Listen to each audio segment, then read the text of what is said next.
Thank you for inviting me to this session, the Mmmonk School, and I'm very excited and very happy to be here to present the VisColl project and VC editor.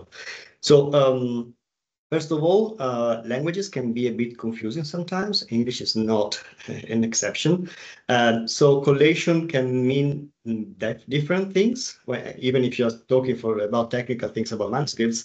And so we are not talking about collation as in textual collation, seeing how text has changed through different version of editions. We are looking at collation as in the description of the physical makeup of the books in correct structure. So let me just get into it immediately. Can you go to the next slide? Yeah, there it is. So what we'll be concerned with is the book in codex format, which is the format of books which we are most familiar with. It's been around roughly since the 3rd century of the Common Era. And it is the book structures that we know of, and it's the one that we are usually working with when especially in the West. How can we define this? So the book in codex format can be defined as a collection of sheets of any material. We know in the past books were made out of papyrus or parchment and then eventually paper. And these sheets are folded double, so they're folded one on top of the other and fastened together, so grouped into groups of folded leaves. And these groups are usually sewn together, and there should be, usually there is also a cover around it, but that is it's not necessary for the codex as per se as a format. So the fact that these leaves are folded and grouped together, it's the one thing that makes the codex what we are talking about. So the essence of what we're looking at is the gathering of quire.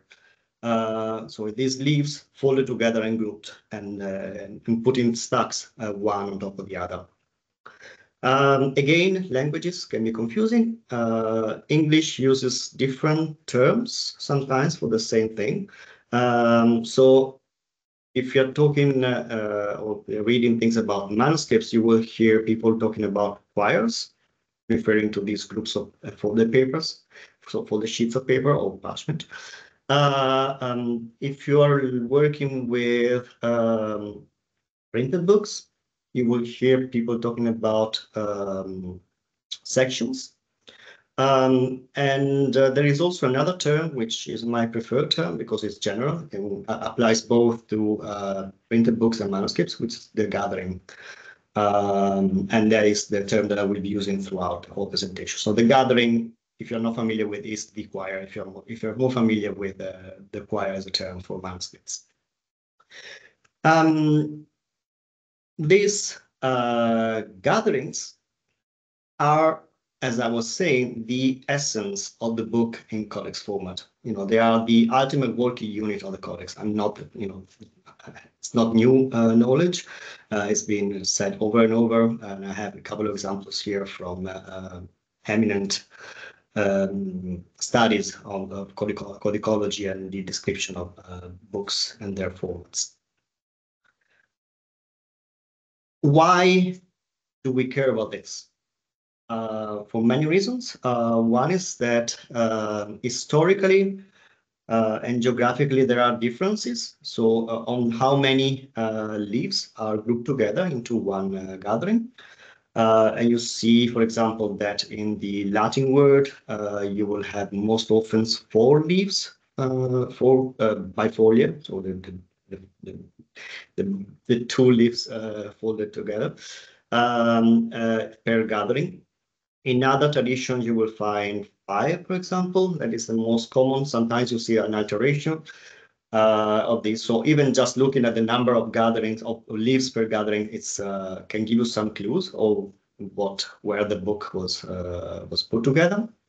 But most importantly is that anytime there is something that has changed to the structure, something odd, a strange sewing pattern in it, or an additional leaves, an addition of gatherings or sub-gatherings.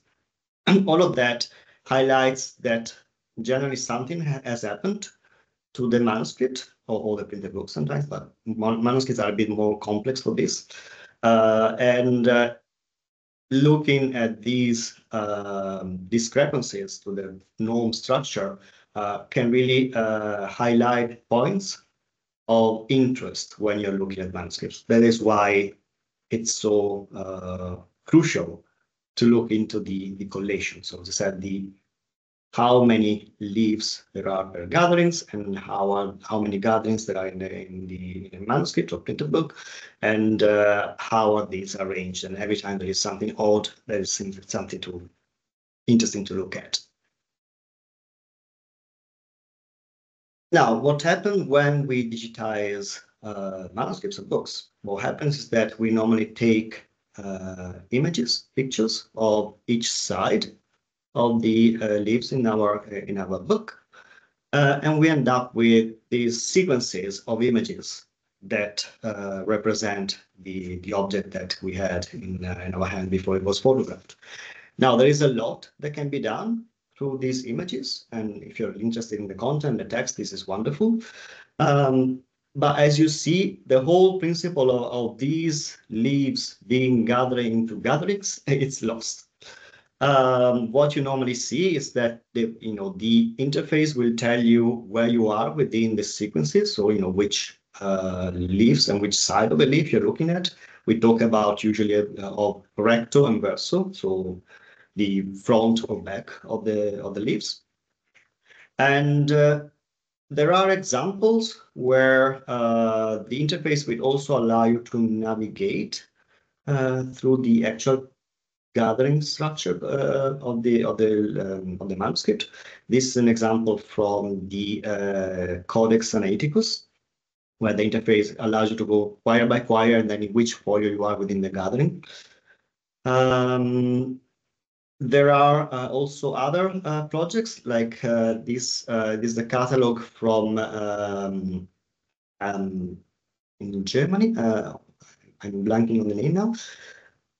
We'll come to it. Anyway, so here you can see the collation structure represented at the top of the page here. So you're seeing the page, but you're also seeing where we are within the gatherings and which folio you're looking at, which side you're looking at.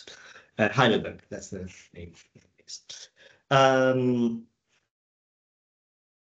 Other projects use specific visualization, usually through drawings or matching of the images through a gathering structure of this kind, like a table.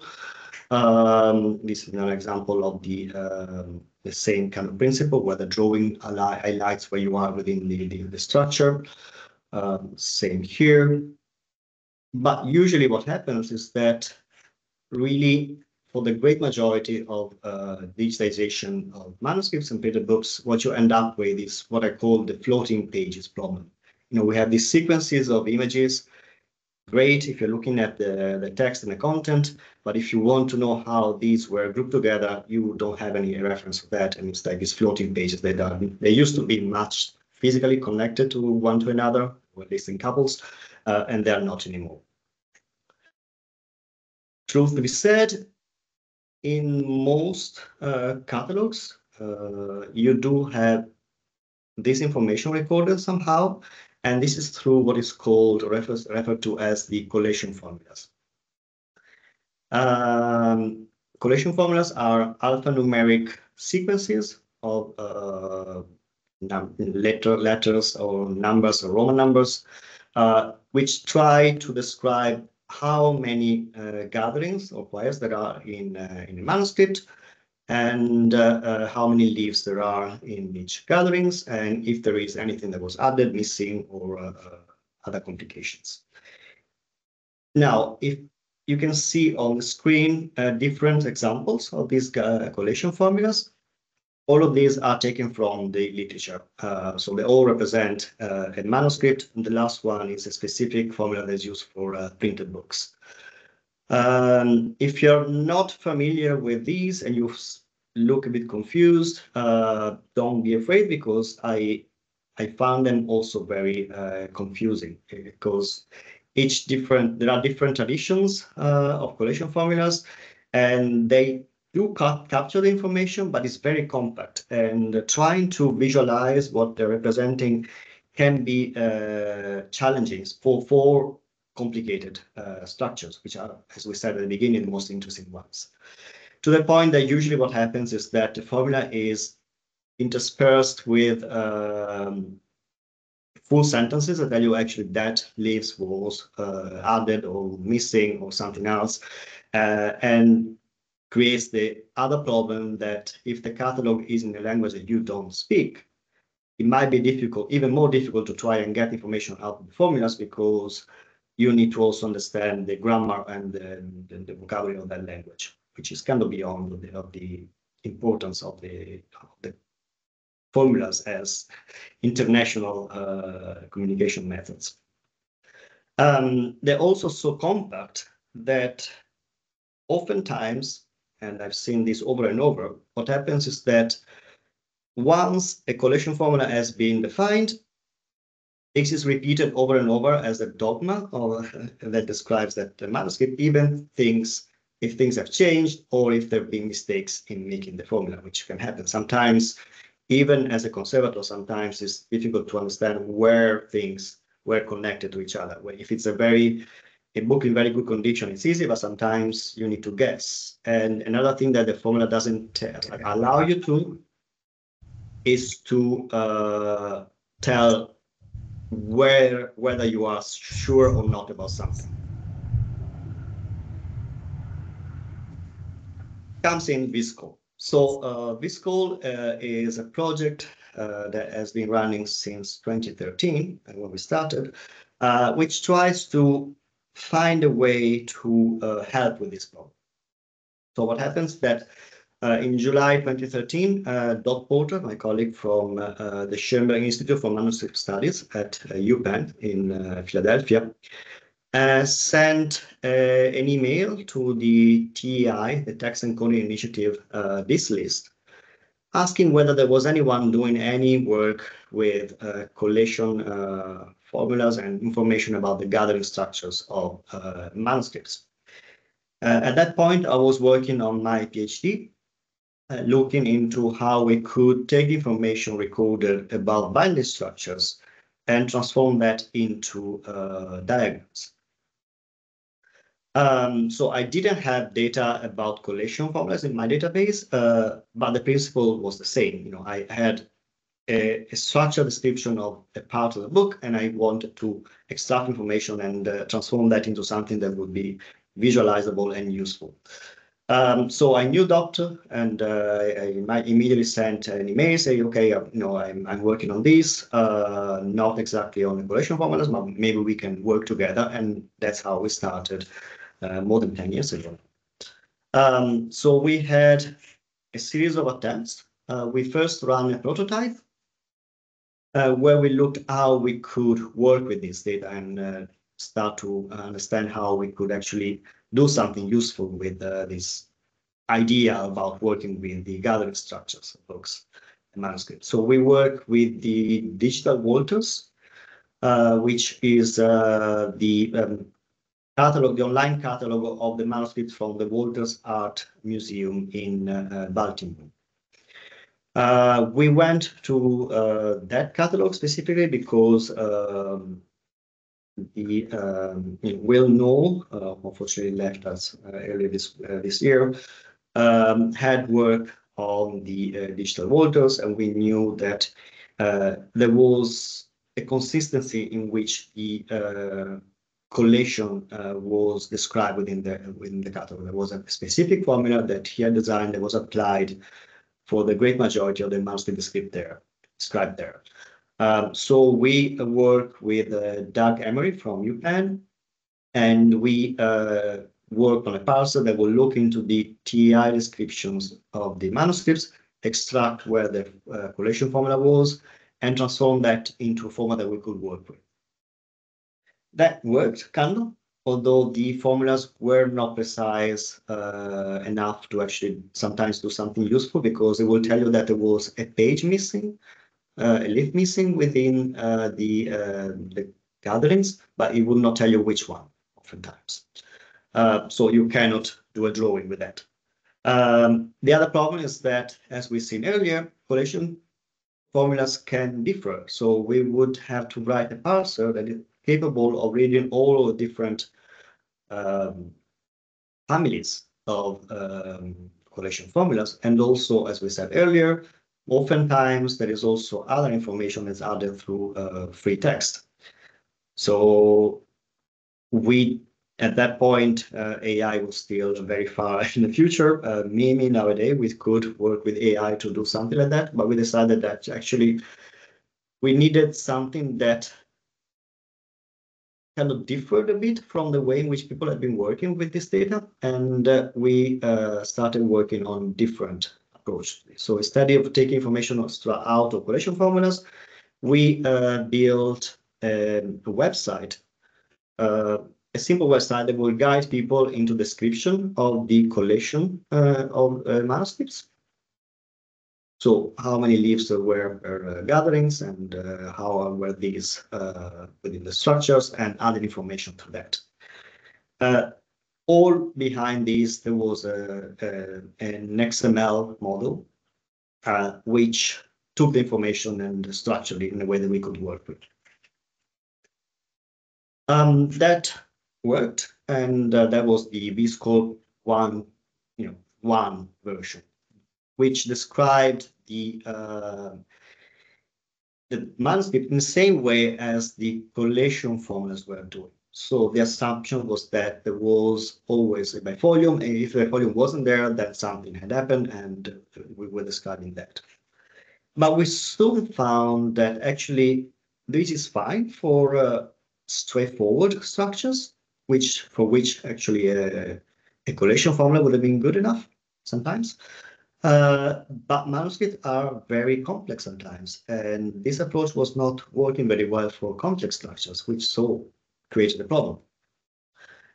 That's why we decided to start working on the model again. So as I said, the XML model, which is a way to describe all of this information in a way that is computable and can work with. And we devised the VisColl 2.0 version, which has been stable since 2017. A couple of additions, but actually hasn't broken yet. And I will show you that we encountered quite complex and strange manuscripts, but the model has been able to describe those. So what's the difference between the VisColl 1 and 2 is that, as I said, we decided to not use the gathering as our basic unit of information, but we went to the leaf. So a single leaf is our building block. The single leaf can be a stub if it doesn't go through the whole length of the text block, and this single leaf can be conjoined to another leaf, can be conjoined to a stub, or two stubs can be conjoined together. And all of this allows to describe something very complex. We also are able to describe gatherings within gatherings, which is actually quite frequent in manuscripts.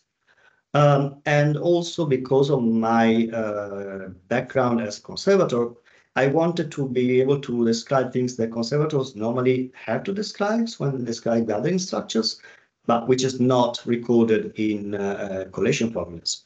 So how are these pages put together? Are they simply sewn through the fold as in the basic structure of the codex, or are they attached one to another through other means? We won't go into details, but the model allows us to describe the attachment methods within the pages and the sequences of the gatherings. This is normal, so we also can add information about whether the page is the original or it was replaced, added, or it's missing. And very importantly, for every bit of information within the model, we allow for uncertainty. So the default will be I'm certain, and this is what I'm describing. You could say, I think it is like that, but I'm not quite sure. So you will put a level 2 of uncertainty, or say this is really a wild guess, and I'm putting it there, but be careful. I'm not sure. So if you have a better idea and other clues, please let us know. Which is something, as I said, is not usually included within the standard catalog information. And this is the kind of manuscript that now we are able to describe. So this is a manuscript I was working with when I was working at the Vatican Library. It's a 17th century manuscript for which the structure is very important because the book was put together by the author. And as he was writing, it's a poetry book. So as he was writing his poems, adding and changing ideas, he would add leaves, paste leaves on top of each other to delete some poems that he didn't want to be included anymore. So the whole structure actually tells the story of the edition that he was working with. And what you see on the screen, it's actually an automated visualization, which means that there is a script that is able to read the XML description, so the description in a computer manner that we put together, and transform that into this kind of drawings, which are much easier to read and understand than a collation formula. I will not be able to even think about a collation formulas for this kind of crazy structures, but they do exist. Now, as I was working towards the model 2.0, I had this structure in mind, so it's kind of good that we were able to depict it, but it's not surprising that we're able to, to work with this. Later on, I was working in another project in Venice at the Marciana Library. And this Greek manuscript was presented to me, which underwent a couple of conservation interventions in the 20th century. The structure is very complex, and so I started describing it and to test the model. And almost to my surprise, the model worked. So we were able to describe it, and the script was able to read the information and transform that into a drawing that made sense. So the ecosystem of the VisColl project, it's all built around this XML description. It's a computable way to describe information. And through a series of scripts, XSLT scripts, we can read this information and transform it into something else. We are not against collation formulas, so there is a script that takes information, transforms that into collation formulas. And as we will see later on, we are working towards better formulas, better scripts for that. Out of the box, we can transform that into the diagrams that I showed you earlier. There are other kind of visualization that I will show you in a bit, but also you can add other information to the structure. So on the one hand, you have the XML to describe how are these leaves connected to each other, and then you have how can we add information to this. One example of this is we've been working in partnership with Matthew Collins and his Bistocraft ERC project that just finished, but I was looking at how we could extract information from parchment and identify the species of the animal that made up the skin that's used for the leaves of the manuscript. And we can describe through the VisColl model the hair and flesh side of the parchment, so which side of the skin we're looking at, and add information about the animal species and standardize the color coding. So you can describe the structure, you can say where you are within the structures for the hair and flesh side of the parchment, and also which animal skin you're looking at. And all of this, it's basically out of the box now. So all of these are automated. So, through the VisColl model, we can, describe all of the structure, we get all information, and we can start looking at where things have gone wrong with the structure and where we need to study more about how the manuscript was put together. The structure on itself gives you clues, and most time, you need to go into other details of the manuscript to understand better the history of that. So you might look at where things have gone wrong, and then you add information about the text or other bits of information that are interesting for the project. Data and model are on one side. Once you have good data, you can do many things with it. So also presentations ways of presenting information, like the diagrams in a way, and applications that can use this information.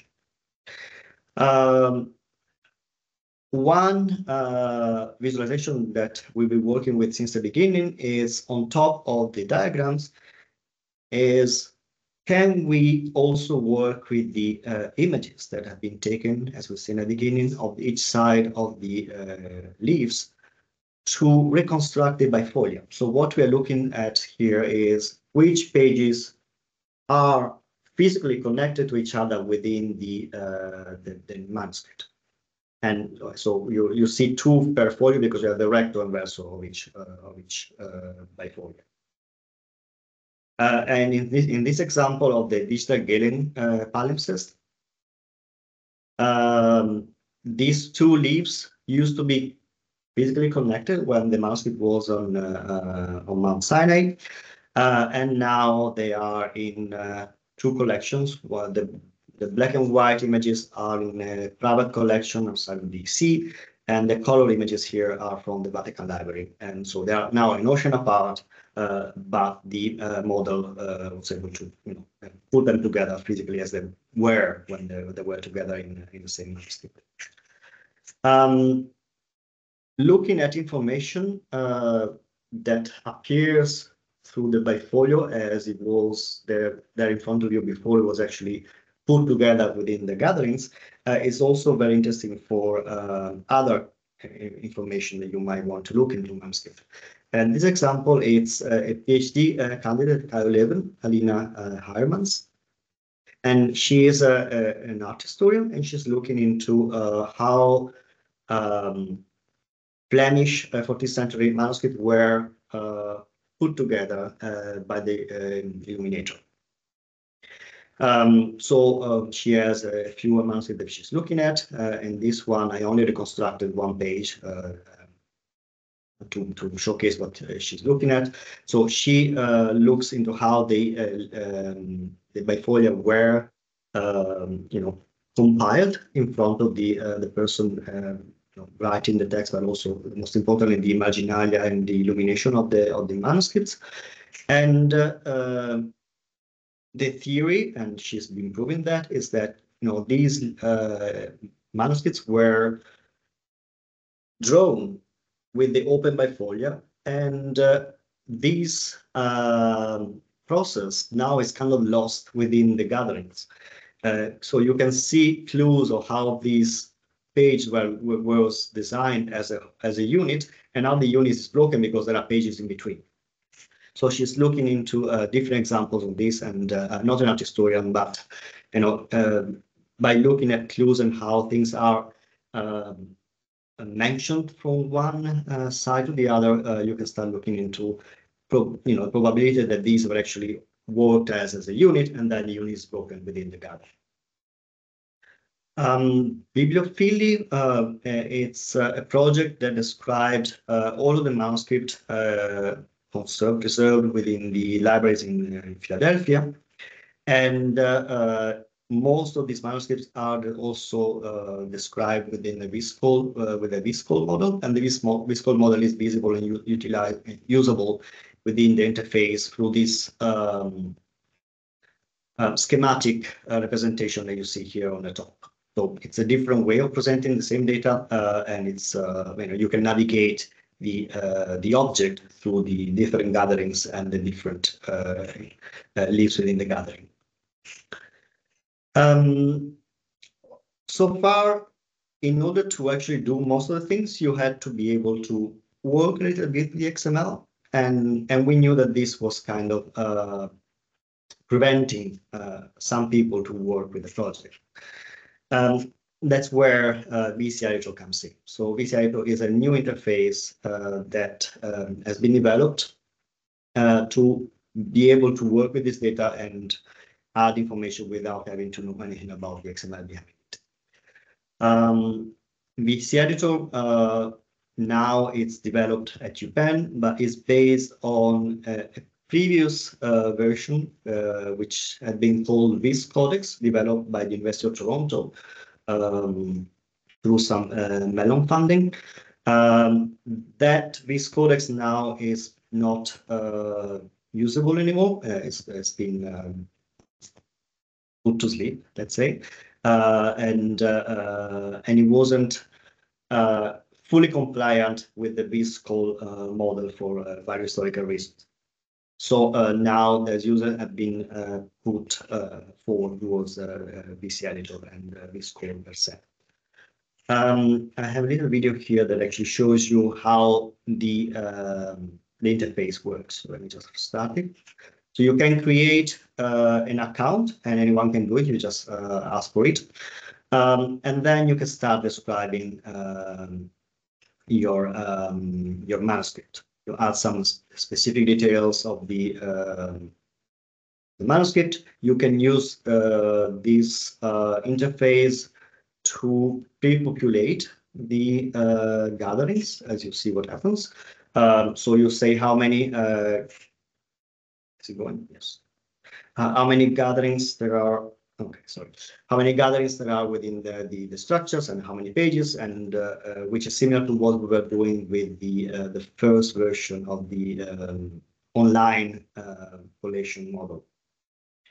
And once you've done that, you end up with this graphical representation of the leaves within your manuscript.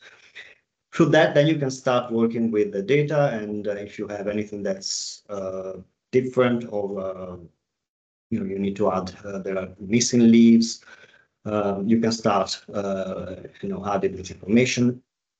You can also add, as I said earlier, the attachment methods, and so into the fold. And let's see, you should also start adding the sub-gatherings. There you are. Yeah. So you can add sub-gatherings to the structures. You see how many leaves you want. Leaves. Number of leaves. And voila. I need to conjoin them. Yes. So you start having complex structures, and these gatherings within gatherings can go on almost to the infinite. I mean, I haven't encountered more than 3 levels usually, but I don't know. Manuscript can be very difficult. You can have single leaves, which are attached through different means. All of this information is recorded in there. Once you have your information, then you can also export it, and this is where you will see your XML behind it, which for a moment is still useful because not everything can be done within the VC Editor yet. You can also export the diagrams that I showed you earlier, which are generated as SVG. SVG is just a standard that allows to describe vectors, which are really read by any browser, or nowadays also Word is able to do that. And as I said earlier, you can also have a formula that describes the structure.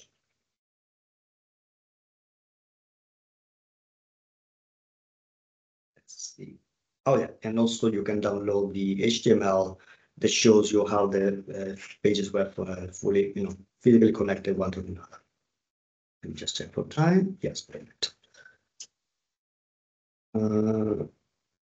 Sorry. Oh. Okay, so what you end up with is these diagrams within your interface. And once you can work with the data as I showed you in the video, how to add information about the actual collation of the manuscript, but you can also add information about the illumination or the text or whatever you want to map on the structure of the codex.